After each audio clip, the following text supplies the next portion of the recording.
Living with an inside-out consciousness. It means, a right-side-in consciousness would be the normal life self being fully front and present, and the subconscious being inaccessible because it's just doing the subconscious stuff. It's in the background. It's operating the way it is intended to. When the consciousness is inside out, that means that the going on with normal life self is disengaged, and the trauma-related parts are the ones who are fully forward, fully fronting. And this means that all of the conscious awareness is only coming from the right brain hemisphere, not a healthy combination of left, right, front hemisphere, left and right brain hemispheres, and also the frontal lobes. The frontal lobes help us use the information more effectively. The left brain is the logic interpretation side of things, and the right brain is the creative emotional experiences all of the data but doesn't process it side of things. And so when it's only the right brain hemisphere engaged, the consciousness is inside out, and it affects life experience on a variety of complex and often devastating levels. But now that we are understanding all of these things, every piece of pain can be turned into power. That's what Healing Journey Homeschool is all about. And so every piece of pain can be turned into a piece of power. Oh, yeah? I know, right? Let's turn our defrost on, guys. So every piece of pain turned into power. So now that we have this knowledge about what an inside-out consciousness is, all of the observations I've been making about all of the devastating experiences, I can now transform them into something that will be a positive life experience and not this overwhelming negative one. And so how do we do that? We first look at all of the ways it's already affecting us, and then piece by piece we transform it. It's the same way we heal from past trauma. It's the same kind of process. Living with an inside-out consciousness. What does it mean?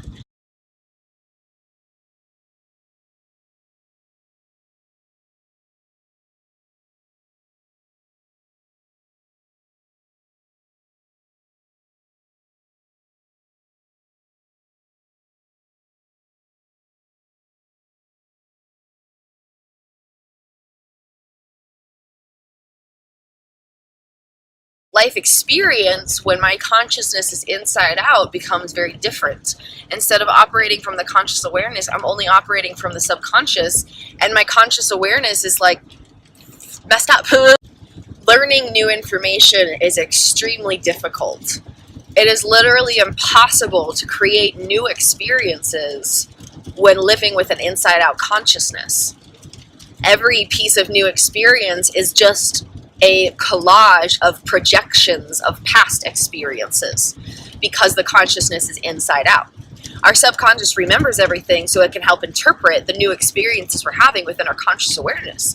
But if our conscious awareness is out of sight, completely inaccessible, gone, and our subconscious is the only mode of operation we have, new experiences cannot be created, and instead all of the new experiences we're having are just a collage of past experiences, and things become very painful and confusing and disorienting and overwhelming and stressful and unnerving, and there is no peace, there is no joy, there is no sense of presence, there is no sense of excitement. It is only negative. And so new experiences cannot be created when the consciousness is inside out. To create new experiences, the going on with normal life self has to come back and be present. Living with an inside-out consciousness means that I experience repetition differently. It means repetition will be less boring and more impactful than if my consciousness was right side in. When the consciousness is inside out, there is a much higher tolerance for substances. Oh, yeah? We don't understand the details about this on like a physical level yet, but we definitely know it for a fact, so we will eventually discover the neurobiological specifics of that one. But when the consciousness is inside out, there is a dramatically higher tolerance for substances. There's also a dramatically higher tolerance for physical pain.